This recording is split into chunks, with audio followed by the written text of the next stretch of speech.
Sindiran panas Presiden AFC, Timnas Indonesia sudah gagal lolos, salah pelatih atau sistem yang belum siap. Benarkah? Sebelumnya banyak yang menyudutkan sistem AFC, tapi ternyata Indonesia sendiri belum siap. Simak penuturan lengkap Salman bin Ibrahim atas sepak terjang Timnas Indonesia. Liano Reijnders ungkap kekecewaan, kami sudah maksimal, tapi sepertinya blunder taktik hancurkan peluang lolos. Benarkah? Simak penuturan lengkap dan blak-blakan dari saudara Tijani Reijnders, pemain Manchester City ini.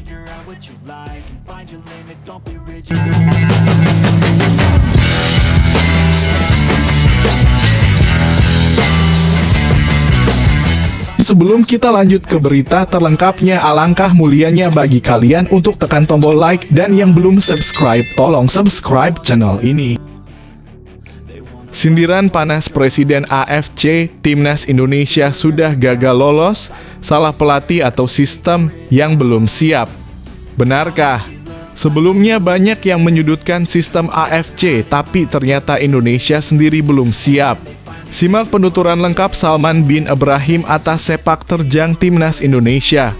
Pernyataan mengejutkan datang dari Presiden Konfederasi Sepak Bola Asia (AFC), Salman bin Ibrahim Al-Khalifa, yang menyebut bahwa Timnas Indonesia sudah gagal lolos ke ronde keempat kualifikasi Piala Dunia 2026. Pernyataan ini bukan hanya memantik kontroversi di kalangan pecinta sepak bola nasional, tetapi juga mengundang banyak pertanyaan apakah komentar tersebut merupakan penilaian objektif, sindiran tajam, atau bentuk tekanan terhadap sepak bola Indonesia. Salman secara terbuka menyebut bahwa kegagalan Indonesia bukan semata-mata karena kualitas lawan, melainkan lebih disebabkan oleh persoalan internal yang belum kunjung terselesaikan. Ia menyinggung bahwa struktur dan tata kelola sepak bola Indonesia masih jauh dari kata profesional dan hal inilah yang menghambat kemajuan tim nasional di level Asia dan dunia. Pernyataan tersebut dikeluarkan setelah dua laga penting yang dijalani Indonesia dalam lanjutan kualifikasi. Pertama, saat menghadapi Arab Saudi, Indonesia kalah tipis dengan skor 2-3. Yang membuat kekalahan ini menjadi sorotan adalah dua penalti yang diberikan wasit kepada Indonesia, sebuah keuntungan yang seharusnya bisa menjadi pembeda. Namun, Garuda tetap tak mampu mencuri poin dari laga tersebut. Lalu, pertandingan melawan Irak menjadi pukulan berikutnya. Bermain cukup solid dan menunjukkan semangat juang tinggi, Indonesia tetap harus mengakui keunggulan Irak dengan skor tipis 0-1. Hasil itu membuat langkah Indonesia di kualifikasi terhenti dan peluang menuju Piala Dunia 2026 harus dikubur lebih awal. Dalam komentarnya, Salman bahkan menyindir bahwa kegagalan ini sudah ia perkirakan sejak awal. Menurutnya, Indonesia tidak sanggup bersaing bukan karena minimnya talenta, melainkan karena penyakit dalam yang belum disembuhkan, yakni manajemen internal yang belum profesional.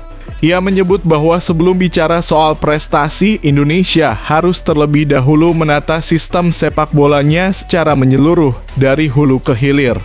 Lebih tajam lagi, Salman menyebut bahwa kesalahan utama justru ada pada pelatih.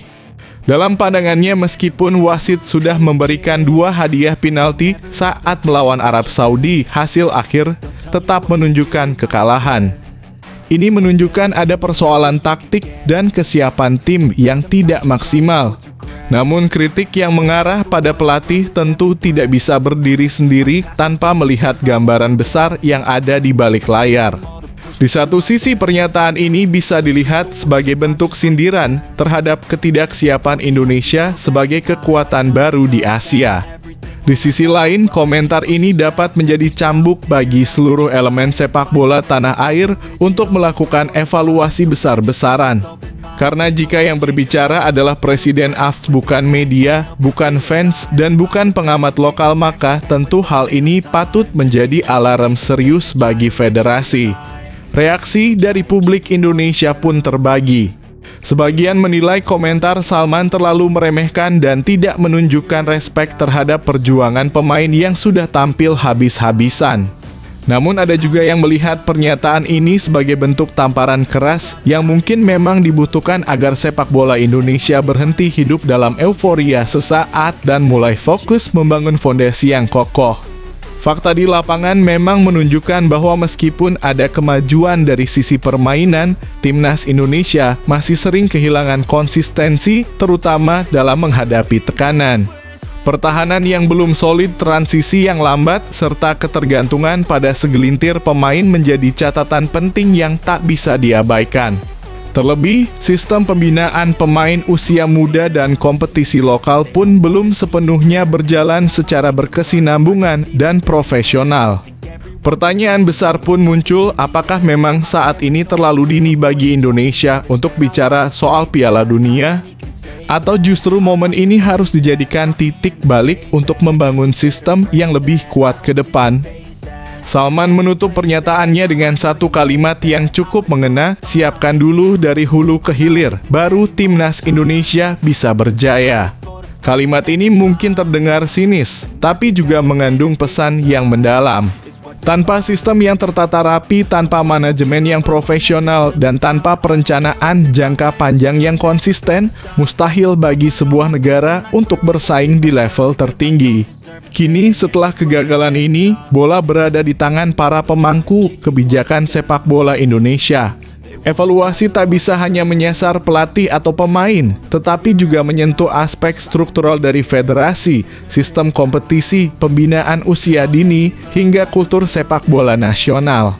Indonesia memang belum berhasil melangkah jauh di kualifikasi Piala Dunia 2026, tapi bukan berarti semua telah berakhir.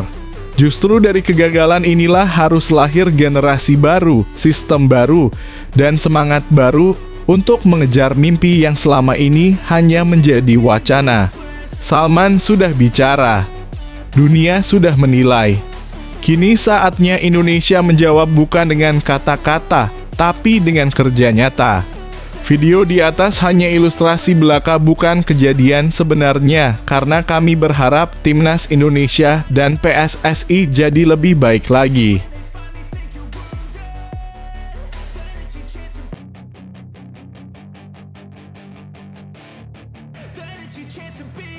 Hey kid, don't ever let them get inside your head.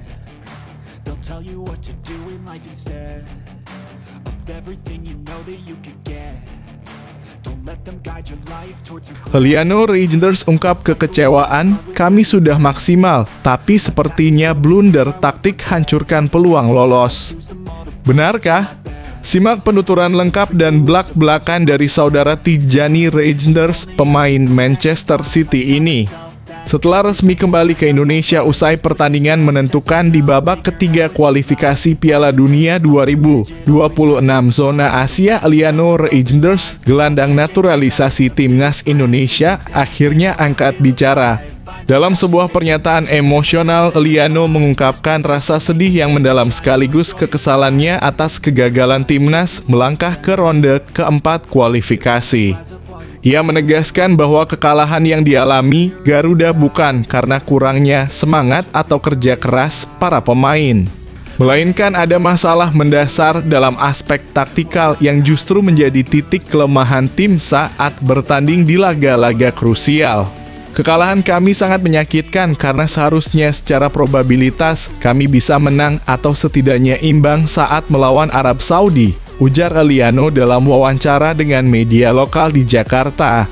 Ia merujuk pada pertandingan melawan Arab Saudi di mana Indonesia sempat mendapat 2 penalti, namun tetap harus mengakui keunggulan lawan dengan skor 2-3. Heliano yang dikenal sebagai sosok tenang namun tajam dalam berbicara, menyampaikan bahwa hasil tersebut tidak mencerminkan kualitas sesungguhnya dari para pemain. Kami sudah memberikan segalanya. Saya, rekan-rekan di lini tengah, back, dan para striker kami berlari habis-habisan.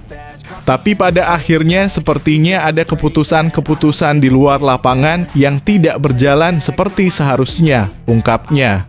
Ia juga menyoroti kekalahan 0-1 dari Irak, laga yang menjadi penentu kegagalan timnas untuk melaju lebih jauh. Meskipun Indonesia tampil cukup solid, peluang yang datang tak mampu dikonversi menjadi gol. Di sisi lain, Irak mampu mencuri 1 gol dan mempertahankannya hingga peluit akhir. Liano menyebut laga tersebut sebagai momen kehilangan arah secara kolektif. Kami bingung di lapangan. Tidak ada penyesuaian strategi yang signifikan setelah babak pertama, dan itu merugikan kami. Saya tidak tahu siapa yang harus disalahkan, tapi sebagai pemain kami sudah menjalankan tugas. Selanjutnya seolah memberi sindiran halus kepada pelatih kepala Patrick Kluivert dan staf teknis lainnya. Ucapan Liano ini menjadi tamparan tersendiri bagi tim pelatih. Dalam pandangannya, kekalahan bukan karena pemain tidak bermain bagus, justru sebaliknya. Ia menegaskan bahwa dari sisi determinasi dan semangat, para pemain tampil dengan semangat nasionalisme tinggi. Namun kegagalan membaca permainan lawan dan kurangnya perubahan strategi saat laga berlangsung menjadi titik lemah utama. Dalam pertandingan level ini, kita tidak hanya butuh semangat, kita juga butuh taktik yang jitu. Ketika lawan membaca permainan kita harus punya plan B, bahkan plan C. Tapi saat itu saya merasa kami stuck. Itu yang menyakitkan, tambahnya dengan nada kecewa. Pernyataan Liano ini pun memantik reaksi dari publik. Banyak yang sepakat bahwa para pemain telah menunjukkan perkembangan luar biasa dalam beberapa tahun terakhir. Mereka bermain dengan penuh semangat dan tak kenal lelah di lapangan. Namun jika tidak ditopang oleh manajemen teknis dan taktik yang matang, maka usaha keras itu akan sia-sia. Patrick Kluivert, pelatih asal Belanda yang ditunjuk untuk menangani timnas Indonesia di ajang kualifikasi ini, kini mulai mendapat sorotan tajam. Meski membawa nama besar dan pengalaman di sepak bola Eropa, hasil yang dicapai Indonesia belum mencerminkan harapan publik. Kegagalan lolos ke ronde keempat menjadi catatan kelam yang menyakitkan, terlebih karena tim sebenarnya tampil cukup baik di fase-fase awal. Di kalangan pengamat, kegagalan ini dianggap sebagai kombinasi dari beberapa faktor, minimnya adaptasi, taktik selama pertandingan, kurangnya fleksibilitas dalam pergantian pemain, serta ketidakjelasan visi bermain yang diterapkan pelatih. Dalam laga melawan Arab Saudi misalnya, Indonesia terlalu cepat membuka permainan setelah unggul, membuat pertahanan rawan ditembus. Sementara saat melawan Irak, kurangnya kreativitas di lini tengah membuat serangan Indonesia tumpul dan perubahan taktik terlambat dilakukan. Liano menegaskan bahwa meski hasil ini mengecewakan, ia tetap bangga bisa mengenakan seragam merah putih. Saya lahir dan tumbuh di Belanda, tapi hati saya kini untuk Indonesia. Kami semua ingin membawa negara ini tampil di Piala Dunia. Dan kami percaya itu bukan mimpi yang mustahil, katanya penuh semangat. Namun ia juga mengingatkan bahwa jika Indonesia ingin benar-benar bersaing di level dunia, struktur dan pola pikir dalam tim harus berubah. Ia menyampaikan bahwa profesionalisme bukan hanya soal latihan dan kerja keras, tetapi juga menyangkut bagaimana sebuah tim dikelola secara teknis dan mental. Jangan salahkan pemain terus. Kami sudah tampil all out, tapi ini sepak bola modern. Anda tidak bisa menang hanya dengan semangat. Anda harus cerdas, adaptif, dan tahu kapan harus berubah, ujarnya menutup pernyataannya dengan nada tajam namun penuh kepedulian. Pernyataan ini bukan hanya curahan hati seorang pemain, tapi juga suara dari dalam tim yang selama ini mungkin tertahan.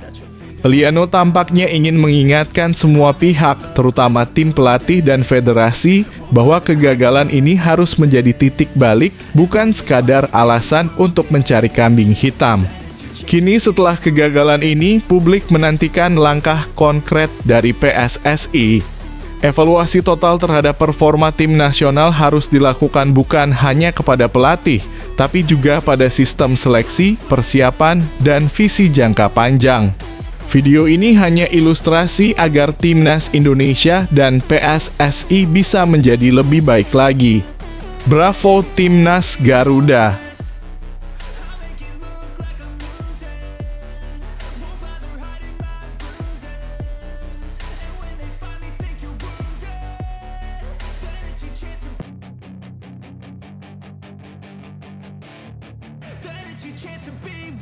Hey kid, don't ever let them get inside your head.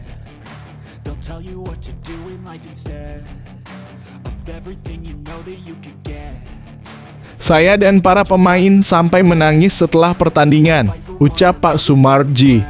Kegagalan ini menjadi pukulan berat karena perjuangan ini dimulai dari nol dan bertahun-tahun dan gagal begitu saja yang seharusnya bisa diraih. Simak penuturan lengkap emosional Pak Sumarji terkait kegagalan yang cukup konyol ini.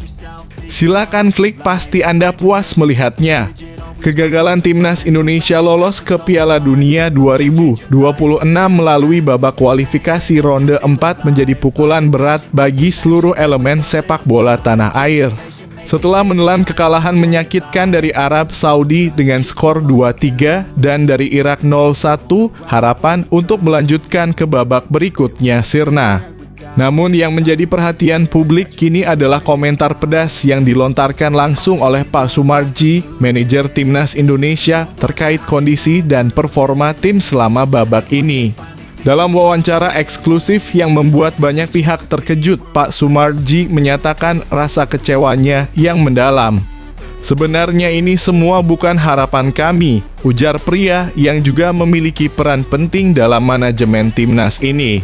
Saya dan anak-anak timnas yakin kami bisa lolos berdasarkan materi pemain yang kami miliki. Materi pemain itu sudah lebih dari cukup untuk bersaing di level ini. Namun, kata Pak Sumarji, hasil akhir tidak sesuai dengan harapan karena ada faktor lain yang membuat tim gagal berprestasi. Tapi yaitu tadi, anak-anak hanya mengikuti perintah pelatih Patrick Kluivert. Saya sendiri sempat kaget melihat materi pemain yang diturunkan saat melawan Arab Saudi. Materi pemain itu sebenarnya bagus, tapi kenapa bisa kalah? Itu saya juga tidak tahu, tapi pada akhirnya semua keputusan ada di tangan pelatih, ujarnya dengan nada yang jelas menunjukkan kekecewaan. Pak Sumarji menegaskan bahwa sebagai manajer tim, ia memang tidak memiliki kewenangan penuh atas keputusan teknis di lapangan. Namun, ia siap mempertanggungjawabkan segala sesuatu yang terjadi. Semua harus ada pertanggungjawaban. Saya sudah menjadwalkan pertemuan dengan ex-co PSSI dalam waktu dekat dan semua akan saya paparkan secara terbuka di sana. Saya ingin semua pihak tahu apa yang sebenarnya terjadi, ujarnya tegas. Lebih lanjut, Pak Sumarji mengungkapkan suasana hati yang sangat sedih di dalam tim setelah kegagalan ini. Saya dan para pemain semuanya sampai menangis. Bukan karena tidak menerima kekalahan, tapi karena kami memulai perjuangan ini sudah sangat lama. Semua harapan besar itu muncul sejak era mantan pelatih Shin Tae-yong. Saat itu kami merasa ada masa depan cerah. Menurut Pak Sumarji, kehadiran Shin Tae-yong memberikan semangat dan struktur yang jelas bagi timnas Indonesia. Waktu itu semua berjalan disiplin, sistematis, dan penuh strategi. Kami punya target besar dan pemain pun termotivasi untuk memberikan yang terbaik. Tapi semua berubah ketika pelatih berganti ke Patrick Kluivert. Harapan yang sudah mulai tumbuh itu mulai pudar, bahkan kabur, ujarnya dengan nada penuh penyesalan. Ia juga menyoroti bahwa perubahan pelatih ini membawa dampak signifikan terhadap kondisi tim. Saya tidak ingin menyalahkan siapa-siapa secara langsung, tapi kalau melihat fakta di lapangan dan hasil pertandingan, ada sesuatu yang salah dalam pola pengambilan keputusan. Ini bukan hanya soal taktik, tapi juga soal mental dan motivasi pemain yang tampaknya tidak terjaga dengan baik. Pak Sumarji pun mengajak semua pihak untuk introspeksi dan melakukan evaluasi menyeluruh agar tragedi serupa tidak terulang lagi. Kami tidak ingin sepak bola Indonesia terus stagnan. Kegagalan ini harus jadi titik balik, bukan akhir dari segalanya. Jika ada yang harus dibenahi, itu harus dilakukan secara total, mulai dari pelatih, manajemen, hingga pembinaan pemain muda. Selain itu, manajer timnas ini juga mengajak publik untuk memahami bahwa perjuangan di dunia sepak bola tidak hanya soal menang dan kalah. Perjuangan kami dari awal sudah sangat berat, dari pemilihan pemain, latihan keras, sampai menghadapi tekanan besar dari masyarakat. Kami ingin membuktikan bahwa Indonesia bisa berprestasi di level internasional. Tapi saat ini kami hanya bisa berharap ada perubahan nyata ke depan. Komentar pedas dan terbuka dari Pak Soemarji ini membuka banyak pertanyaan di kalangan pecinta sepak bola Indonesia, terutama terkait keputusan PSSI dan jajaran pelatih yang menangani timnas saat ini. Apakah perubahan pelatih yang terlalu cepat dan tidak matang menjadi penyebab utama kegagalan? Apakah ada masalah komunikasi internal yang selama ini tersembunyi? Publik kini menunggu langkah konkret dari PSSI dan manajemen tim nasional dalam merespons kegagalan ini. Sudah saatnya PSSI belajar dari kegagalan ini dan mengambil tindakan nyata. Jangan sampai sepak bola Indonesia terus menjadi bahan ejekan di tingkat internasional, ungkap salah satu pengamat sepak bola nasional. Kegagalan timnas Indonesia di ronde 4 kualifikasi Piala Dunia 2026 bukan sekadar catatan buruk, melainkan cermin dari berbagai persoalan yang harus segera diperbaiki. Dengan suara lantang dari Pak Soemarji, momentum ini menjadi panggilan bangkit untuk sepak bola Indonesia agar lebih profesional dan terarah. Apakah PSSI akan mampu menindaklanjuti kritik keras ini dengan perubahan konkret? Bagaimana nasib pelatih Patrick Kluivert dan strategi tim ke depan? Semuanya masih menjadi tanda tanya besar yang menunggu jawaban. Satu hal yang pasti, sepak bola Indonesia butuh dukungan penuh dari semua elemen untuk bisa kembali bersinar. Perjuangan yang sudah dimulai sejak era Sintayong harus diteruskan, bukan dipatahkan oleh keputusan yang kurang tepat. Kini saatnya evaluasi dan pembenahan menyeluruh agar mimpi besar lolos ke Piala Dunia bukan hanya sekadar angan-angan.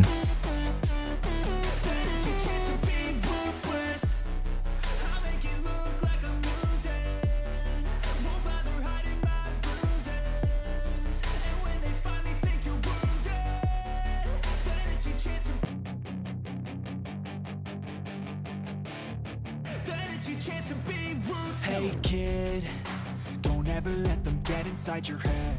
Baru gabung Liverpool, Alexander Isak sudah diincar Barcelona. The Reds diwanti-wanti efek domino Lewandowski. Liverpool mendapatkan peringatan dini soal potensi kehilangan Alexander Isak yang kabarnya mulai dilirik Barcelona sebagai pengganti Robert Lewandowski. Kontrak striker asal Polandia itu akan habis tahun depan dan Blaugrana disebut-sebut tak berencana memperpanjangnya. Padahal, Isak baru sebulan lebih bergabung dengan Liverpool dari Newcastle United dalam transfer rekor senilai 125 juta. Namun belum juga sepenuhnya nyetel di Merseyside, striker Swedia itu sudah dibayangi rumor hengkang. Isak sempat berselisih dengan manajemen Newcastle jelang kepindahannya yang membuatnya tak ikut pramusim. Hal itu membuat kondisinya kurang ideal saat tiba di Liverpool dan masih butuh waktu untuk beradaptasi di bawah asuhan Arne Slot. Sejauh ini, Isak sudah tampil dalam 6 laga di semua kompetisi, 3 diantaranya di Premier League, 2 kali sebagai starter. Ia baru mencatat 1 assist di EPL dan 1 gol di Piala Liga Inggris. Barcelona melihat potensi besar dalam diri Isak, apalagi dengan gaya mainnya yang cocok sebagai penerus Lewandowski. Jika situasi ini tak diantisipasi, The Reds bisa terkena efek domino kepergian striker veteran itu dari Camp Nou. Menurut kamu, apakah Liverpool harus khawatir? Atau Isak akan bertahan dan bersinar di Anfield? Tulis pendapatmu di kolom komentar.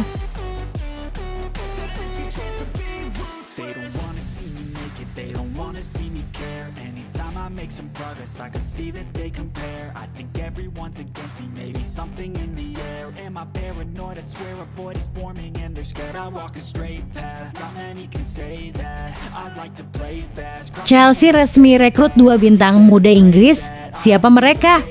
Chelsea kembali menegaskan komitmennya terhadap pengembangan talenta muda. Klub asal London Barat ini resmi mengumumkan perekrutan 2 pemain potensial berusia 16 tahun. Riley Ebo dari West Ham dan Jashide Greenwood dari Wolverhampton Wanderers. Keduanya akan memperkuat skuad U18 Chelsea setelah menandatangani kontrak beasiswa. Eboho dikenal sebagai bek kanan agresif dengan kemampuan bertahan yang solid, bahkan sudah mencetak gol untuk West Ham U18. Sementara Greenwood adalah penyerang fisik dan tajam yang juga pernah membela timnas muda Inggris. Di bawah asuhan Hasan Sulaiman, Chelsea U18 sedang tampil impresif dan duduk di posisi kedua klasemen wilayah selatan. Kemenangan 4-1 atas West Brom pekan lalu menunjukkan kekuatan tim muda The Blues yang terus berkembang dari minggu ke minggu. Sulaiman pun menyambut antusias kedatangan Eboho dan Greenwood. Ia menekankan pentingnya keberanian dan mentalitas kompetitif di Akademi Chelsea, serta menyebut debut mereka mungkin terjadi saat derby melawan Tottenham akhir pekan ini. Menurut kamu, apakah dua rekrutan muda ini bisa jadi bintang masa depan Chelsea? Yuk, tulis opinimu di kolom komentar.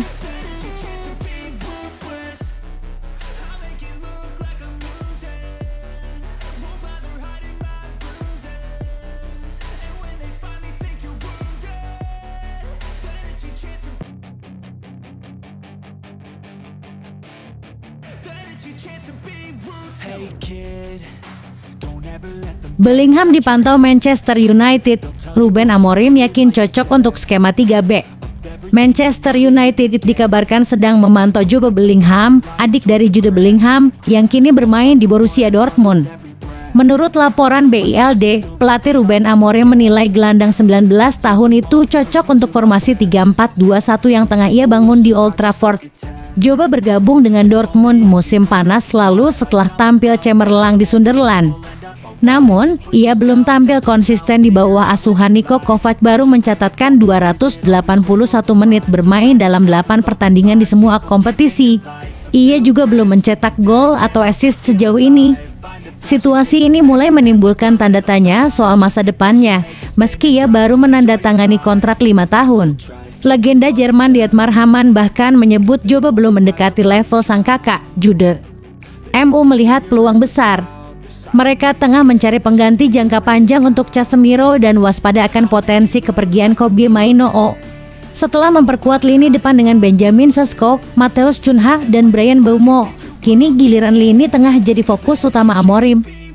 Namun, Crystal Palace juga masuk persaingan, apalagi mereka berpotensi ditinggal Adam Wharton. Menurut kamu, apakah Jobe Bellingham layak jadi bagian dari proyek jangka panjang Manchester United? Atau sebaiknya ia tetap bertahan dan berkembang di Dortmund? Tulis pendapatmu di kolom komentar.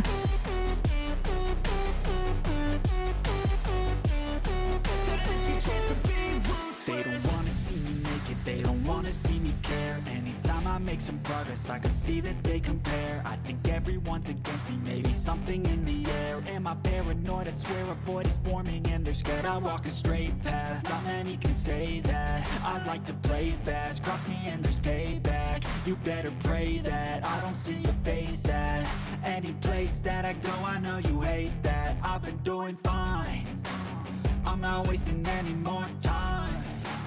I live for the fight and the climb, and I think that the pain that's deep inside is what defines. So I won't give up, I'm gonna make it to the top. I don't care what Real Madrid siap sambar wonderkid Arsenal yang baru 15 tahun, sudah dipantau sejak lama. Real Madrid kembali menunjukkan keseriusannya dalam memburu bakat muda terbaik dunia. Kali ini mereka mengarahkan radar ke Max Dauman, gelandang 15 tahun milik Akademi Arsenal yang disebut sebagai salah satu prospek paling menjanjikan di Inggris. Menurut laporan TBR, Los Blancos sudah memantau Dauman sejak 2 tahun lalu dan yakin ia bisa berkembang pesat jika bergabung ke Santiago Bernabeu. Pemain muda ini tampil mencolok di Halle and Academy dan bahkan sudah beberapa kali dilibatkan dalam sesi latihan tim utama Arsenal musim ini. Meskipun Dauman belum tampil di kompetisi senior, Mikel Arteta kabarnya mulai meliriknya sebagai opsi rotasi, terutama di tengah krisis cedera yang menimpa skuad The Gunners. Potensi besar inilah yang membuat Real Madrid semakin tertarik. Dauman bukan satu-satunya pemain Arsenal yang masuk radar Madrid. Sebelumnya, William Saliba dan Miles Lewis Skelly juga pernah dilirik, meski akhirnya bertahan. Namun, berbeda dengan mereka, Doman belum bisa menandatangani kontrak profesional hingga usianya genap 17 tahun pada akhir 2026. Celah ini bisa dimanfaatkan Madrid untuk menggoda sang wonderkid. Menurut kamu, apakah Arsenal mampu mempertahankan Doman? Atau justru Real Madrid berhasil membawa bakat emas ini ke Spanyol? Yuk tulis pendapatmu di kolom komentar.